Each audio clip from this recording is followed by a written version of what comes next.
출가한 딸이라고 출가 외인. 대학도 안 보내주고. 대학은 지가 공부 안 해서 안 갔겠죠. 대학 요즘 아니, 시대가.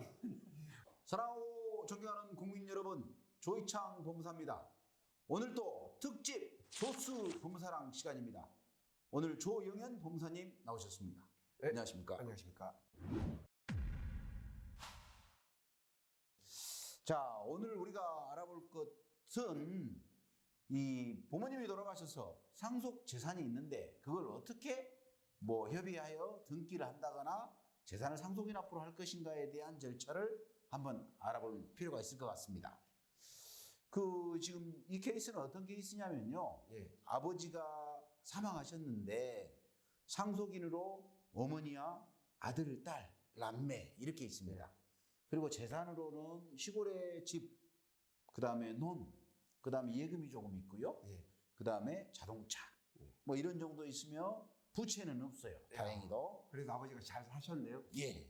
빚 없이. 예, 그렇게 사셨습니다. 그래서 이제 이런 경우에 시골에 있는 집하고 논을 상속인 납부를 해야 되고 예금도 찾아야 되고 자동차도 이제 어떻게 그 상속 절차를 진행해야 되는데 이런 경우에 일단 제일 처음에 사망하신 다음에 어떻게 먼저 해야 될까요? 일단 아버지가 유언으로 뭔가를 남겨놨는지를 살펴봐야 되겠죠. 예. 아버지가 유언으로 뭔가를 남겨놨다면 그 유언대로 상속 재산을 나누는 게 맞겠죠. 유언으로 재산 분할을 어떻게 할 것인가에 대해서 말씀을 해 놓으셨다. 네, 그렇거나 아니면 예. 유언으로 공증을 해놨다든지. 미리 사전에. 예, 예를 들어서 너는 아들한테, 그 다음에 집은 엄마한테, 그리고 예금은 딸한테. 이렇게 미리 내가 자식들에게 재산을 주겠다. 예를 들어서 유언을 해놨다면 그 방법에 의해서 재산을 분할할 수 있겠죠. 일단 이제 돌아가신 뒤에 아버지의 이런 재산들이 있는데 나중에 보니까 유언을 해놨다. 그렇죠. 유언 방법은 잔혹, 공비구 이런 게 있지 않습니까? 그렇죠. 이것은 다음에 기회가 되면 우리가 자세히 한번 이야기하도록 하죠. 예, 그렇게 하시죠. 그렇게 하여간 부모님이 재산을 남겼는데 제일 처음에 재산이 얼마나 있는가, 부채가 얼마나 있는가 파악한 다음에 재산이 있으면 이걸 어떻게 분할할 것인가. 그런데 그 분할 방법 중에서는 아버지가 유언을 어떤 걸 정했는가, 네. 아니면 유언 공증을 했는가, 그에 따라서 가능하겠군요. 네. 그러면은 아버지가 유언도 안 하고 공증도 안 했어요. 그런 상태에 돌아가시고 이게 이제 이런 집이 있고 이랬습니다. 그러면은 자식들끼리 어떻게 협의를 하면 되나요? 첫째는 엄마하고 자식들이 모여서 합의를 하면 되겠죠. 협의를? 예, 그렇죠. 사이가 좋은 가족은 전혀 문제가 안 됩니다. 대부분은 사이가 좋지 않습니까? 그런데 꼭 그건 아니더라고요. 그래요? 예, 가족들끼리 상속을 협의해서 이 협의할 때는 한두 명이 하는 게 아니라 전부가 다 당연히 해야겠죠? 예, 전원이 참석을 해야 되고 전원이 동의가 돼야 됩니다. 그러면 상속에 협의가 됐다는 것을 어떻게 증명을 해야 될까요? 상속 협의는 예를 들어 등기를 한다고 하면 인감증명이랑 해서 상속분할 협의서 작성하고 이렇게 해야 되지 않을까요? 그렇죠. 일단은 합의서가 제일 중요하겠죠. 예. 그렇죠. 상속재산 협의서라고 해서 합의서를 쓰는데 그 합의서 내용은 집은 누구에게, 논은 누구에게, 예금은 누구에게, 자동차는 누구에게 이런 식으로. 네, 그런 식으로 쓴 다음에 반드시 세 사람의 이름하고 주소, 주민등록번호하고 그 다음에 인감증명서를 첨부하고 인감도장을 찍어야 됩니다. 인감도장을? 왜 그러면 위조할 수가 있어요. 예. 네, 예를 들어서 엄마 모르게 막도장을 찍어서 만약에 그걸 등기에 받아준다면 그러면 그것은 허위의 등기가 될 가능성이 있겠죠. 그래서 상속분할 협의서에 인적사항이 잘 나오게 기재하고 인감증명과 인감도장 첨부하는 등 기타 그런 서류들을 통해서 전원이 합의를 해서 상속분할 등기도 하면 되고 예금도 찾으면 되고 그렇죠. 자동차도 그 분할 협의된 대로 그렇죠. 그렇게 해서 자동차도 상속 이렇게 등록 절차를 거치고 이렇게 하면 되겠네요. 자, 그런데 요즘 또 이 상속인끼리 협의가 안 되는 경우가 많이 있어요. 협의가 되면 이런 식으로 협의해서 등기를 하면 되는데 협의가 안 되는 경우에는 그럼 이제 등기를 그냥 못 한가요? 아니면은 어떻게 합니까? 이제 예를 들어서 그런 경우가 있겠죠.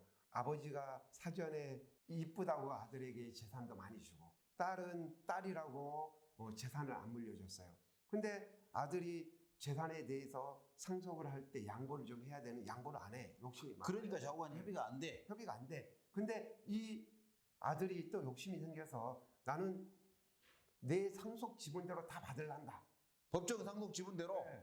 그렇게 해서 혼자 몰래 가서 지분대로 등기를 하는 방법이 있겠죠. 아, 법정 상속 등기는 뭐 같이 하는 게 아니라 혼자도 할 수가 있는 겁니까? 예, 그렇죠. 지분대로 등기하는 것은 상속인 한 명이 예를 들어서 아버지의 가족관계증명서, 기본증명서, 그다음에 주민등록처분, 그다음에 다른 상속인들의 가족관계증명서, 주민등록 처분이 필요한데 예. 이 서류를 아무나 뜰 수가 없잖아요. 예. 근데 그것을 등기 신청을 하면서 등기소에 가져가면 예. 등기관이 보정서라는 걸 줘요.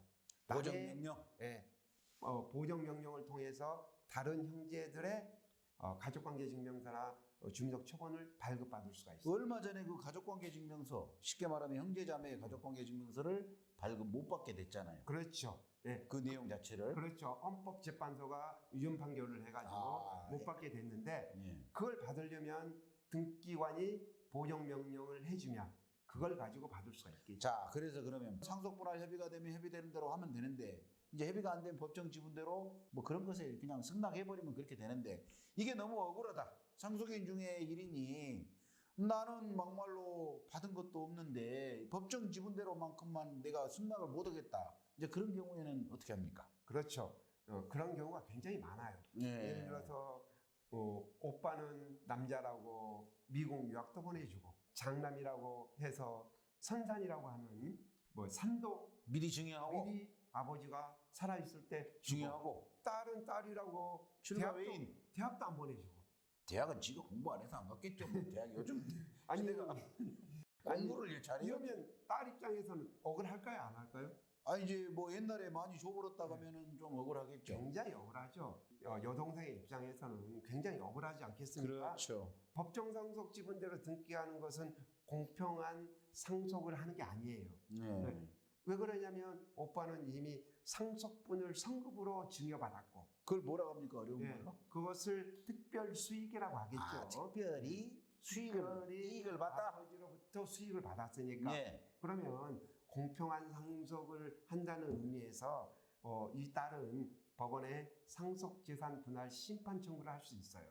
아 지금 특별 수익 받았다. 너는 많이 가져갔지 않냐?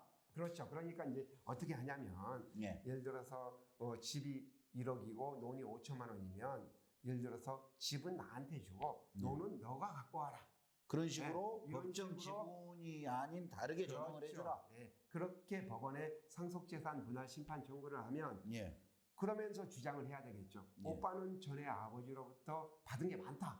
근데 오빠가 받은 게 많은데 사실은 아버지는 오빠가 계속 모셔가지고 아픈데 예. 뭔가 이렇게 케어도 하고 있는데 그런 것을 또 참작해 주는 건 없습니까? 그런 것을 이제 기여분이라고 하는 경우가 있습니다. 예. 기여분이라고 하는 것은 특별히 부양했거나 아니면 상속재산 증식에 기여한 경우에는 예. 기여분을 인정해서 그만큼은 상속재산에서 공제를 해줍니다. 아, 그래서 오늘은 상속 재산이 있을 때 부채를 놓고 상속 재산이 있을 때 그 재산에 대해서 전원이 분할 협의를 하든지 아니면 법정 상속하든지 아니면 기여도나 이런 걸 따져서 상속 재산 분할 심판 청구를 하는 것에 대해서 오늘을 알아봤습니다. 오늘도 고생 많으셨습니다. 예, 감사합니다. 감사합니다. 조이창 법무사랑 당신의 걱정을 덜어요.